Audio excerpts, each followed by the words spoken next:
till I was there in the Internal Security Division, none of the files had the term Hindu terror. Two reported case of Shoaib Akhtar and Mohammad Asif. 30% of the Indian terror attacks were funding was coming from the drug. Fixed match between INC, Indian National Congress, and ISI. Under Congress government 2006, Pakistan cricketers Shoaib Akhtar, Mohammad Asif వీళ్ళతో పాటు Pakistan cricket team భారత్తో cricket టూర్లకు వచ్చినప్పుడు వాళ్ళతో పాటే drugs కూడా ఇండియాలోకి తీసుకొచ్చి వీటిని టెర్రర్ ఫండింగ్ కోసం యూజ్ చేసేవారని పాకిస్తాన్ క్రికెట్ బోర్డుని అప్పట్లో పాకిస్తాన్ టీం కోచ్ అయినటువంటి జాబ్ బులర్ డ్రగ్ విషయంలో క్వశ్చన్ చేస్తున్నాడని ఆయన అయితే చంపేశారు. ఫస్ట్ టైం September 8, 2006 ఇండియాలో సఫ్రాన్ టెర్రర్, హిందూ టెర్రర్ అనే ముద్రని మహారాష్ట్రలో మాలిగన్ బ్లాస్ట్ లో జరిగినప్పుడు వచ్చింది. పొలిటికల్ యూజ్ కోసం మైనర్ నుంచి ఓట్ బ్యాంక్ ని పొందడానికి ఆ టైంలో బాంబ్ బ్లాస్ట్ ని కాంగ్రెస్ గవర్నమెంట్ చేయించి బ్లాస్ట్ ని హిందువులే ముస్లింస్ పై చేయించారని ఒక ముద్రనైతే వేసింది. 2010 till I was there in the Internal Security Division, none of the files had the term Hindu terror. RVS Mani గారు అయితే తన ఇంటర్వ్యూలో చెప్పారు. అయితే ఇందులో నిజమెంత? November 26, 2008 ముంబైలో ఉండే తాజ్ హోటల్ పై టెర్రరిస్ట్ అటాక్ జరిగింది. కరెక్ట్ గా అటాక్ కి 2 hours ముందు అదే రోజు అదే తాజ్ హోటల్ నుండే Maharashtra home secretary Taj hotel పై టెర్రరిస్ట్ అటాక్ జరుగుతుందని తెలిసి తప్పించుకుంది. ముంబైలో జరిగే టెర్రరిస్ట్ అటాక్ల గురించి హోమ్ మినిస్టర్కి ఇన్ఫార్మ్ చేసినా సరే ఆ టైంలో సరిగ్గా రెస్పాండ్ అవ్వలేదు. దీని మీనింగ్ ఈ టెర్రరిస్టులు ముంబైలో అటాక్ చేయడానికి కాంగ్రెస్ గవర్నమెంట్ కూడా సపోర్ట్ చేసింది.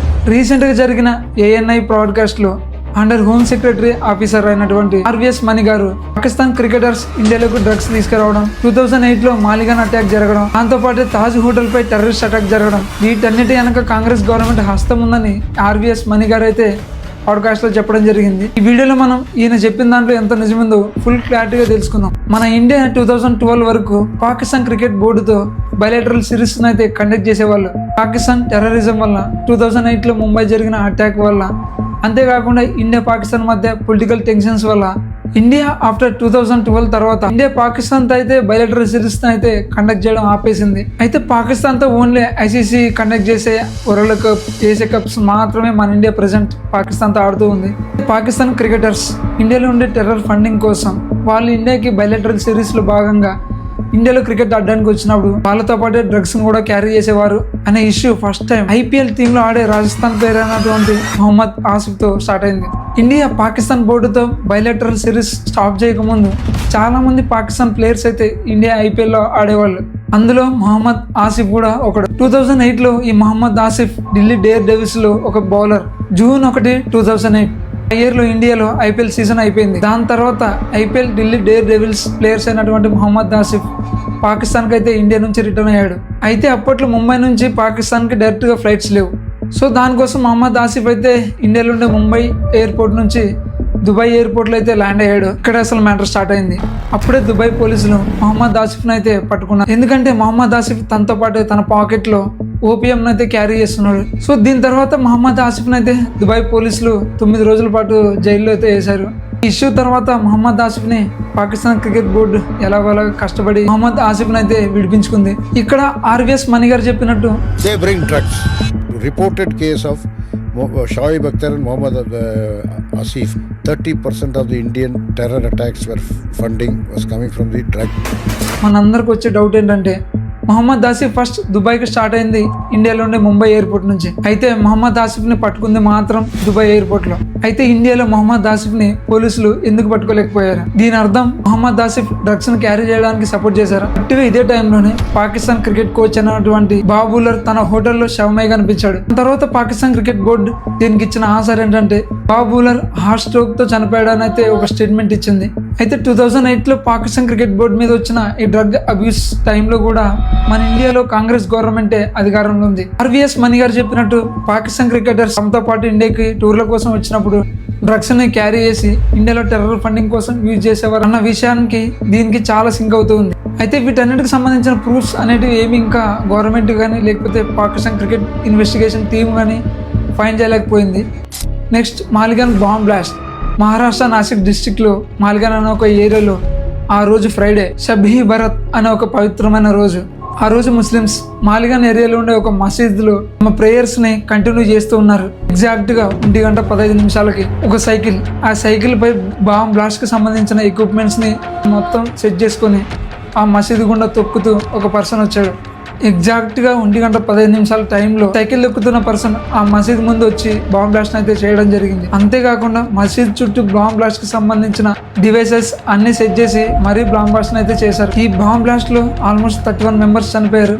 చాలా మందికి ఇంజురీస్ కూడా అయ్యాయి. ఈ బాంబ్ బ్లాస్ట్ అనేది కాంగ్రెస్ కి బీజేపీకి మధ్య చాలా కాంట్రవర్సీని తీసుకొచ్చింది. ఇప్పుడే అసలైన డ్రామా స్టార్ట్ అయింది. ఈ మాలిగాన్ లో బాంబ్ బ్లాస్ట్ జరిగినప్పుడు కాంగ్రెస్ లీడ్ గవర్నమెంటే మహారాష్ట్రలో పవర్ లో ఉంది. దాంతో బీజేపీ గవర్నమెంట్ ఈ కాంగ్రెస్ ని మసీదులో బాంబ్ బ్లాస్ట్ జరగడానికి రీజనే కాంగ్రెస్ ని క్వశ్చన్ చేయడం స్టార్ట్ చేసింది. ఇక్కడ మరో ట్విస్ట్ ఏంటంటే ఇక్కడ కాంగ్రెస్ గవర్నమెంటే తిరిగి బీజేపీపై ముస్లింస్ ని ఎందుకు చంపుతారు, హిందువులైనటువంటి బజరంగ్ దళ్ గ్రూపే ఈ బాంబ్ బ్లాస్ట్ ని చేయించిందని కాంగ్రెస్ తిరిగి బీజేపీని క్వశ్చన్ చేయడం స్టార్ట్ చేసింది. ఆ టైంలో కాంగ్రెస్ లీడ్ చేస్తున్న గవర్నమెంటే మహారాష్ట్రలో పవర్ లో ఉంది కాబట్టి ఆ పవర్ తో బీజేపీకి సంబంధించిన బీజేపీ ఎంపీ ప్రజ్ఞా సింగ్ ఠాకూర్ ని, లెఫ్టినెంట్ కల్నల్ శ్రీకాంత్ ప్రసాద్ పురోహిత్ ఇలా వీళ్ళతో పాటు ఆల్మోస్ట్ 7 మెంబర్స్ అయితే కాంగ్రెస్ గవర్నమెంట్ ఆ టైంలో అరెస్ట్ చేయించి ఫస్ట్ టైం కాంగ్రెస్ గవర్నమెంట్ హిందువులపై హిందూ టెర్రర్, సఫ్రాన్ టెర్రర్ అనే ముద్రను అయితే వేసింది. అయితే ఈ కేసు ఇక్కడే అసలు మలుపు తిరిగింది. 17 సంవత్సరాలు పెండింగ్ లో ఉన్న ఈ మాలిగాన్ బాంబ్ బ్లాస్ట్ కేసు అనేది రీసెంట్ గా April 22, 2006 కోర్టు అయితే ఈ బాంబ్ బ్లాస్ట్ కు సంబంధించిన ఎవిడెన్స్ ఏవి కూడా ఈ 7 మందిపై కరెక్ట్ గా లేవని అప్పట్లో కాంగ్రెస్ గవర్నమెంట్ అరెస్ట్ చేయించిన ఈ 7 మందిని అయితే కోర్టు రిలీజ్ చేసింది.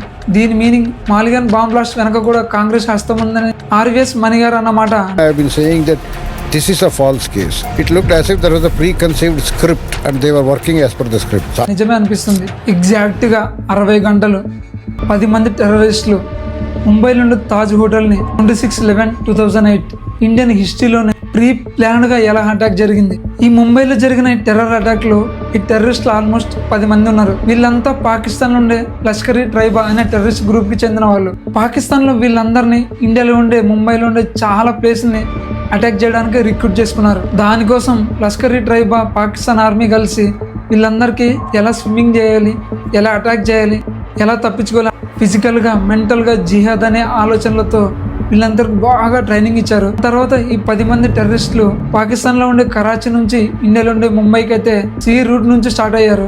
వీళ్ళు ఇండియాకి వస్తున్న మధ్యలో ఇండియాకి సంబంధించిన ఒక చేపల బోట్ని అయితే హైజాక్ చేసి అందులో ఉండే మెంబర్స్ అంతా చంపేసి దాని తర్వాత ఇండియాకి రావడానికి అయితే ట్రై చేశారు. ఇక్కడ నుంచే అసలైన స్టోరీ స్టార్ట్ అవుతుంది. పాడ్కాస్ట్ లో RVS మణి గారు చెప్పినట్టు ఈ పాకిస్తాన్ బోట్స్ ని ముందే మన ఇండియన్ నేవీ, మన ఇండియన్ కోస్ట్ గార్డ్ అయితే ఫైన్ చేసింది. ఇలా ఫైన్ చేసిన తర్వాత మన ఇండియన్ కోస్ట్ గార్డ్ అయితే వీళ్ళపై ఎలాంటి యాక్షన్ తీసుకోవాలని పై ఆఫీసర్స్ కి ఇన్ఫార్మ్ చేసినప్పుడు ఆ పై ఆఫీసర్స్ వాళ్ళపై ఎలాంటి యాక్షన్ తీసుకోవద్దని, దాంతో పాటు వాళ్ళపై మీరు పెట్టే సర్విలెన్స్ కూడా ఆఫ్ చేయమని అయితే ఆర్డర్ ఇచ్చింది. కోర్టులో ఉండే ఈ 10 మంది టెర్రరిస్టులు ఎగ్జాక్ట్ గా 8 గంటలకు అయితే ముంబై నుండి కొలాబాలో అయితే ల్యాండ్ అయ్యారు. ఈ టెర్రరిస్టులు వీళ్ళు ల్యాండ్ అయిన కొలాబా నుంచి అయితే అక్కడ నుంచి హోటల్కి అయితే తప్పించుకోవడానికి అక్కడ కొంతమంది లోకల్స్ అయితే వీళ్ళకి హెల్ప్ చేశారు. గట్టిగా అటాక్ జరగడానికి ఒక రోజు ముందు ఎవరైతే టెర్రరిస్టులు 10 మెంబర్స్ వచ్చారో ఆ 10 మెంబర్స్ సపరేట్ గ్రూప్స్ గా విడిపోయారు. ఎందుకంటే వీళ్ళ ప్లాన్ ముంబైలో ఓన్లీ తాజ్ హోటల్ మాత్రం అటాక్ చేయడం కాదు. ఈ టెర్రరిస్ట్ గ్రూప్స్ ముంబై నుండి ఆల్మోస్ట్ 8 ప్లేసెస్ ని అటాక్ చేయడానికి అయితే ప్లాన్ చేశారు. అందులో శివరాజ్ మహారాజ్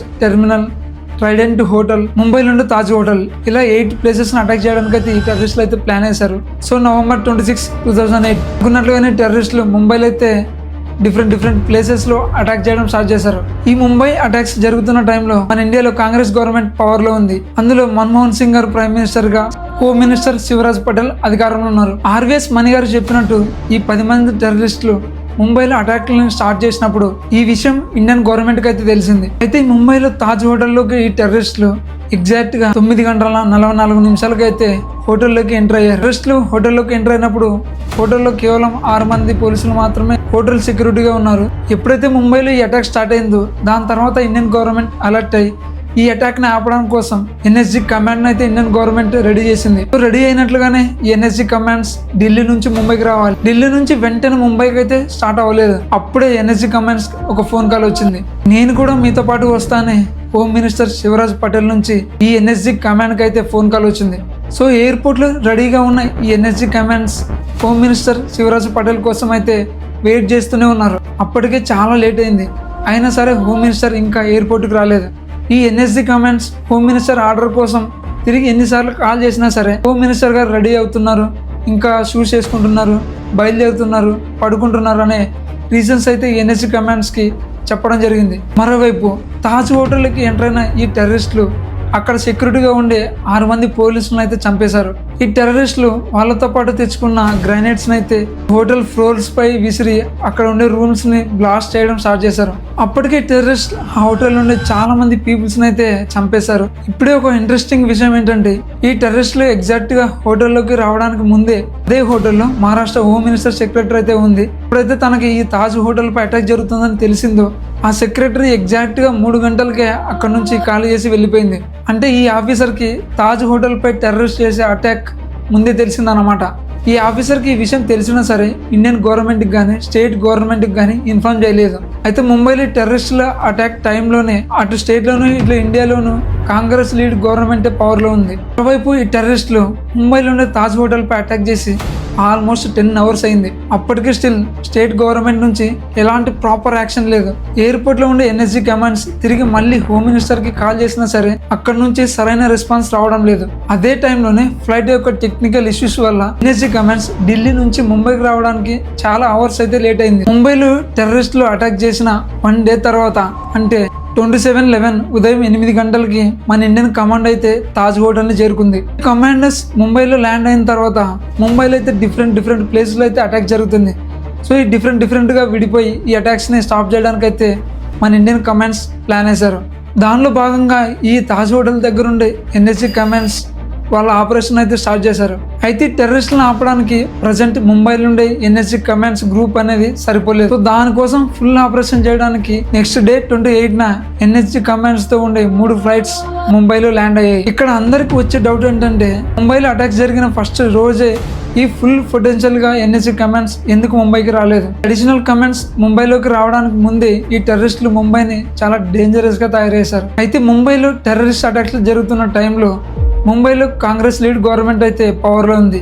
దాని తర్వాత కాంగ్రెస్ లీడ్ గవర్నమెంట్ ఈ టెర్రరిస్ట్ని ఆపడానికి మాకు సరిపడేంత పవర్ లేదని ఒక స్టేట్మెంట్ ఇచ్చింది. ఇలా లేట్గా వచ్చిన కమాండోస్ ముంబైలో చాలా చోట్ల జరుగుతున్న అటాక్స్ అయితే ఆపగలిగారు. ముంబైలో జరిగిన ఈ టెర్రరిస్ట్ అటాక్స్ ని ఫుల్ పొటెన్షియల్ గా ఫేస్ చేయలేదని ఇండియన్ హోమ్ మినిస్టర్ అయితే శివరాజ్ పటేల్ తన పోస్ట్ కి రిజైన్ చేశారు. శివరాజ్ పటేల్ హోమ్ మినిస్టర్ గా రిజైన్ చేసిన తర్వాత చిదంబరం గారు హోమ్ మినిస్టర్ గా బాధ్యతలు స్వీకరించారు. చిదంబరం గారు December 10, 2008 లోక్సభలో ముంబై అటాక్స్ సంబంధించిన ఒక ఇంట్రెస్టింగ్ ఫ్యాక్ట్ అయితే చెప్పారు. పాకిస్తాన్ సంబంధించిన ఈ 10 మంది టెర్రరిస్టులు ఇండియాలోకి రావడానికి ముందే మన ఇండియన్ కోస్ట్ గార్డ్, మన ఇండియన్ నేవీ అయితే వీళ్ళని ఫైన్ చేసింది. దాని తర్వాత హై ఇంటెలిజెన్స్ నుంచి మన ఇండియన్ నేవీకి ఎలాంటి ఆర్డర్స్ రాకపోవడంతో వాళ్ళపై నిఘానైతే మన ఇండియన్ నేవీ వదిలేసి వచ్చిందని చిదంబరం గారు లోక్సభలో అయితే ఒక స్టేట్మెంట్ ఇచ్చారు. సో ఇలా ఆర్వీఎస్ మణి గారు చెప్పినట్లు వాళ్ళు ముంబైలో స్టే చేయడానికి అక్కడ నుంచి వాళ్ళకి కావాల్సిన ట్రాన్స్పోర్ట్ విషయంలో కానీ ముంబైలో ఉండే హోమ్ సెక్రటరీ ఆఫీసర్ అటాక్ కి సంబంధించిన విషయాలని ఇండియన్ గవర్నమెంట్ కానీ స్టేట్ గవర్నమెంట్ కానీ చెప్పకపోవడం. Fixed match between INC, Indian National Congress and ISI.